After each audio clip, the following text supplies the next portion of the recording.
Je vous souhaite plein de bonnes choses cette année. La réussite, le succès dans tout ce que vous entreprenez. Que Dieu vous accorde ce que vous cherchez. Et surtout, aller plus loin avec Dieu aussi. C'est important. Donc aujourd'hui, on va commencer un nouveau type de contenu que j'ai trouvé intéressant. Raconter des histoires, mais cette fois-ci des histoires de la Bible. Et on va commencer par Genèse 2, du verset 7 à 9. On va raconter un peu comment Dieu a créé l'homme. Et puis ce qui s'est passé après la création entre Adam et Ève et le serpent et Dieu. Donc voilà, restez connectés et suivez. Ça va être intéressant et vous pouvez me dire en commentaire comment vous avez compris, comment vous avez kiffé juste le... Alors verset 7 à 9. L'Éternel Dieu façonna l'homme avec de la poussière du sol et lui insuffla dans les narines le souffle de vie et l'homme devint un être vivant. Ça c'est comme ça Dieu en fait a créé l'homme, c'est-à-dire Adam. L'Éternel Dieu planta un jardin vers l'Orient d'Éden et le pays des délices. Il y plaça l'homme qu'il avait façonné. L'Éternel Dieu fit pousser du sol toutes sortes d'arbres portant des fruits, d'aspect agréable et délicieux.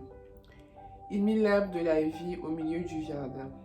Il y plaça aussi l'arbre de la détermination du bien et du mal.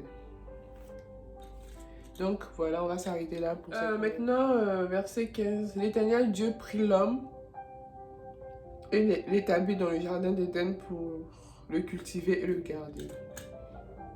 Et l'Éternel Dieu ordonna à l'homme, mange librement des fruits de tous les arbres du jardin, sauf du fruit de l'arbre de la détermination du bien et du mal. De celui-là, n'en mange pas, car le jour où tu en mangeras, tu mourras. L'Éternel Dieu dit, il n'est pas bon que l'homme soit seul, je lui ferai une aide semblable, qu'elle soit son vis-à-vis. Donc là, Dieu a mis l'homme dans le jardin, il pourra cultiver la terre, il pourra manger en fait tous les fruits librement, sauf celui qui détermine le bien et le mal. Il a même mis un arbre de la vie au milieu du jardin. En fait, l'arbre de la vie, c'est ce jour-là, en fait, la personne qui va manger les fruits de cet arbre ne mourra jamais, quoi. Je sais pas, mais quand tu lis les histoires de la Bible, c'est... Continue. Au verset 18, l'Éternel Dieu dit, il n'est pas bon que l'homme soit seul, je lui ferai une aide semblable. Ou je lui ferai son vis-à-vis. Verset 19, l'Éternel Dieu qui avait façonné du sol tous les animaux des champs et tous les oiseaux du ciel, les fit venir vers l'homme pour voir comment il les nommerait afin que tout être vivant porte le nom que l'homme lui donnerait. Donc l'Éternel a envoyé tous les animaux qu'il avait créés vers l'homme pour que l'homme puisse donner un nom à chaque animal, quoi. Ensuite, l'homme donna donc un nom à tous les animaux domestiques, à tous les oiseaux du ciel et aux animaux sauvages, mais il ne trouva pas d'aide qui soit son vis-à-vis. Vous savez, au verset précédent, il a dit qu'il allait lui faire une aide semblable. Et malgré tous les animaux que l'Éternel avait envoyés à l'homme, il ne trouva pas en fait le vis-à-vis dont l'Éternel lui parlait au départ. Désolée si je parle comme ça, je suis un peu en... Non, comme Dieu a vu que l'homme ne trouva pas son vis-à-vis dans tous les animaux qu'il avait envoyés vers lui, Dieu, alors au verset 21, l'Éternel Dieu plongea l'homme dans un profond sommeil. Pendant que celui-ci dormait, il prit une de ses côtes et referma la chair à la place. L'Éternel Dieu forma une femme de la côte qu'il avait prise de l'homme et l'emmena à l'homme. Au verset 23, alors l'homme s'écria.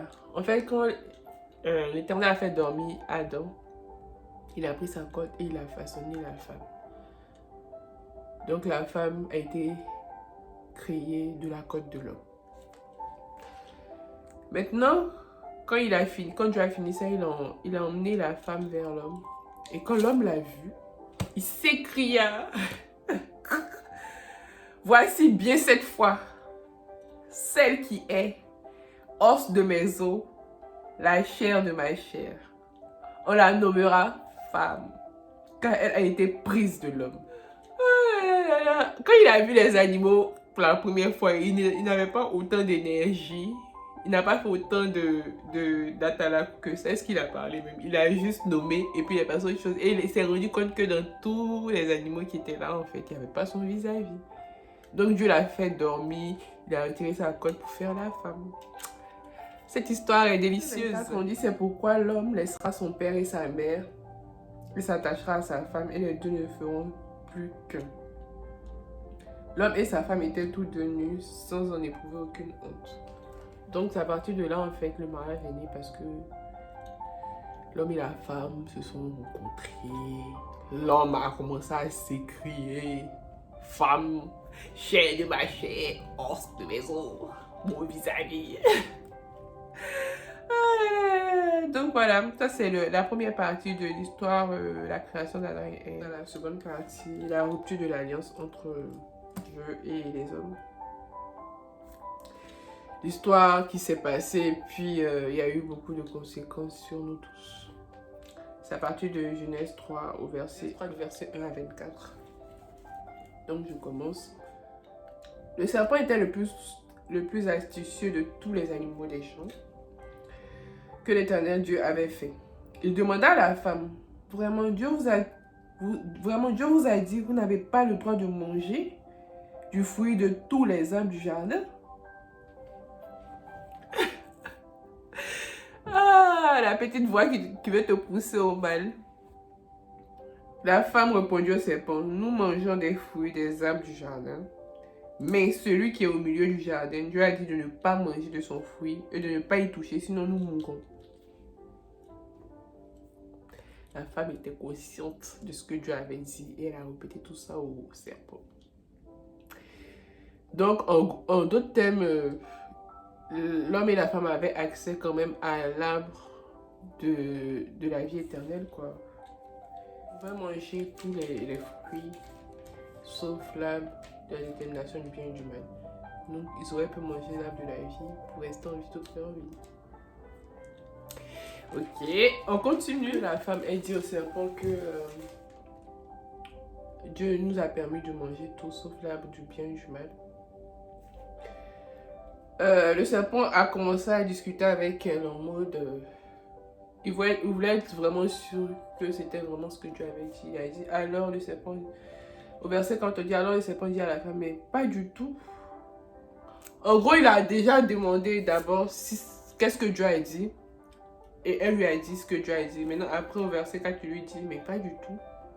Vous ne mourrez pas seulement. Dieu sait bien que le jour où vous en mangez, vos yeux s'ouvriront et vous serez comme Dieu, décidant vous-même de ce qui est bien ou mal.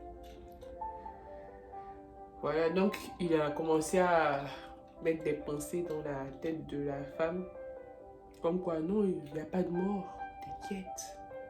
Vous allez juste être comme Dieu pour pouvoir décider qu'est-ce qui est bien pour vous, qu'est-ce qui n'est pas bien. Alors la femme vit le fruit de l'arbre était bon à manger. Elle a vu, finalement quand il lui a dit ça, elle a regardé l'arbre en question, elle a vu que le fruit était bon à manger. C'est subtil, hein? Agréable aux yeux et qu'il était précieux pour ouvrir l'intelligence. Donc la femme cherchait l'intelligence sûrement.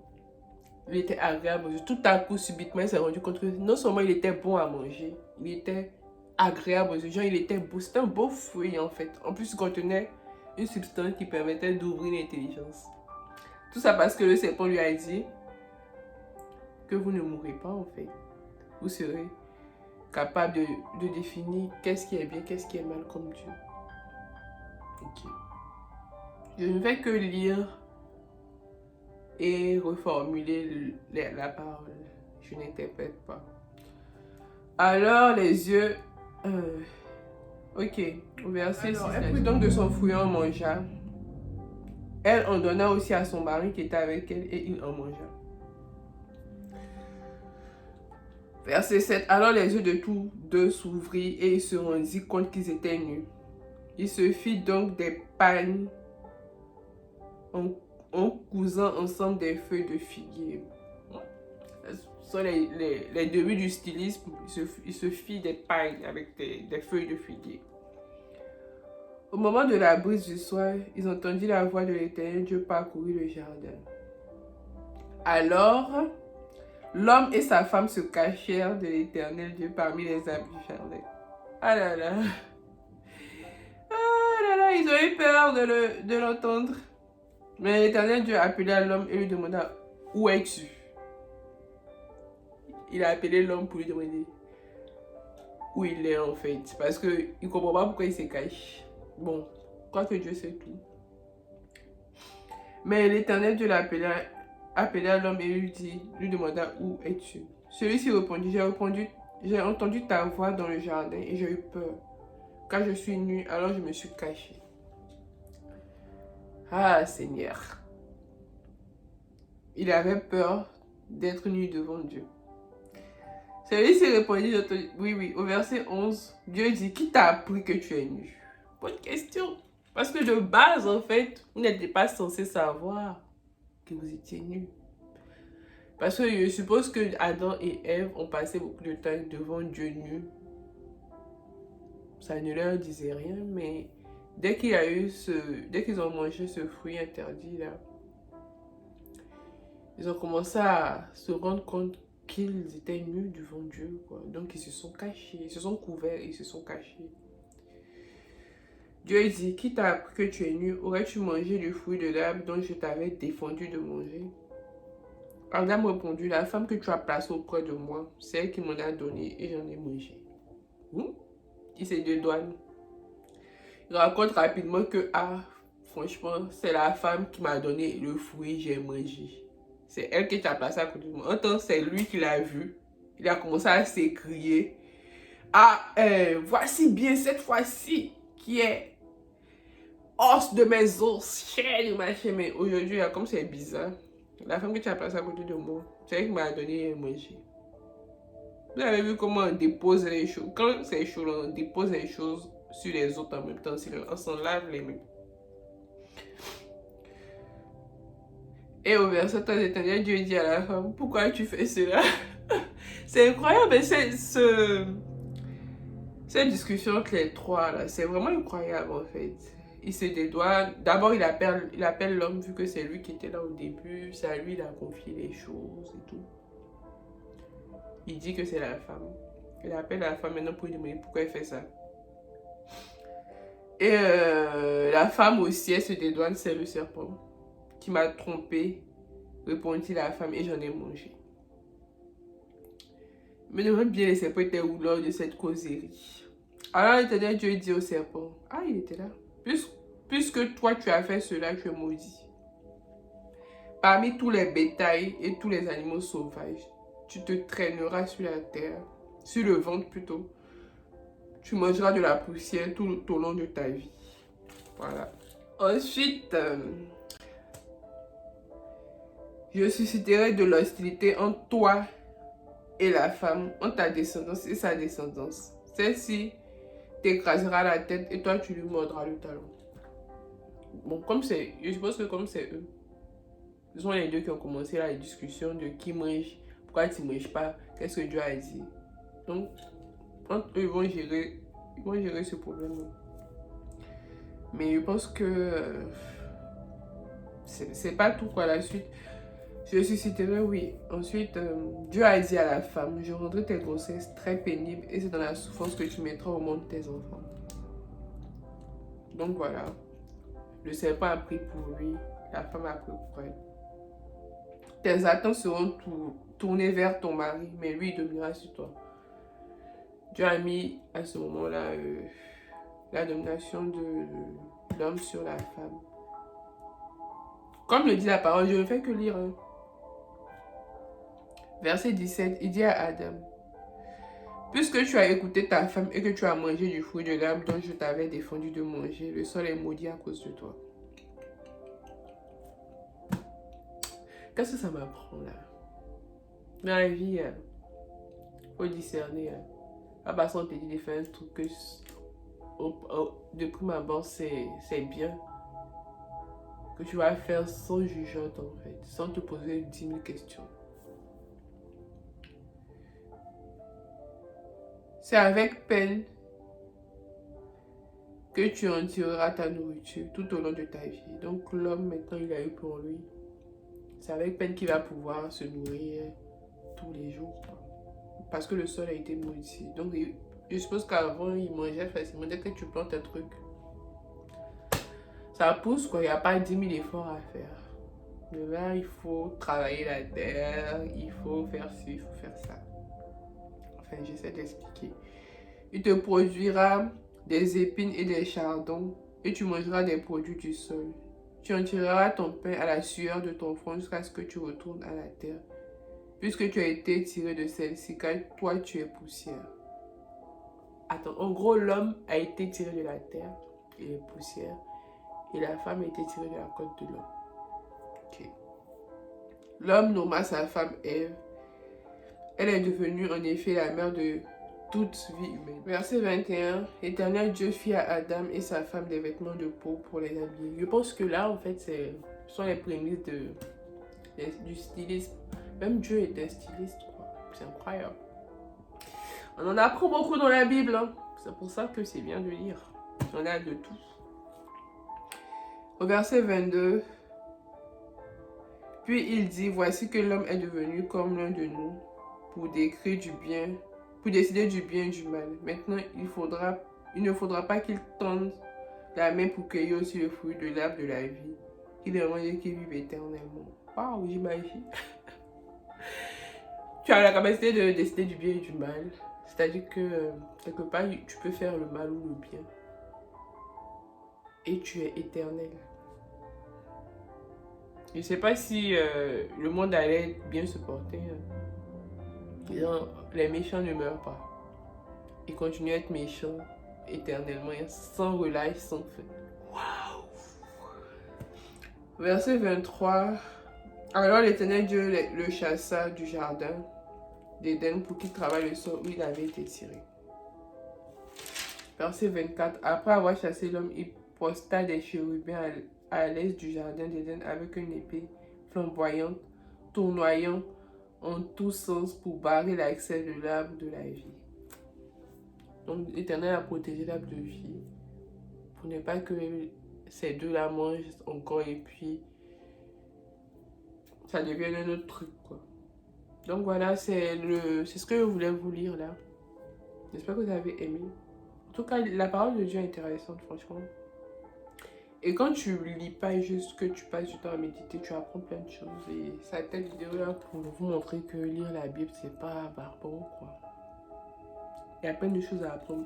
Tout ce que je viens de lire, il y a plein de trucs à en tirer pour sa propre vie, à appliquer dans sa propre vie. Comme quoi, faut pas... Quand vous fautez, arrêtez de mettre la faute sur tout le monde. De toute façon, vous avez tous fauté. Chacun récoltera ce qu'il a semé. Faut faire attention aussi à qui tu parles.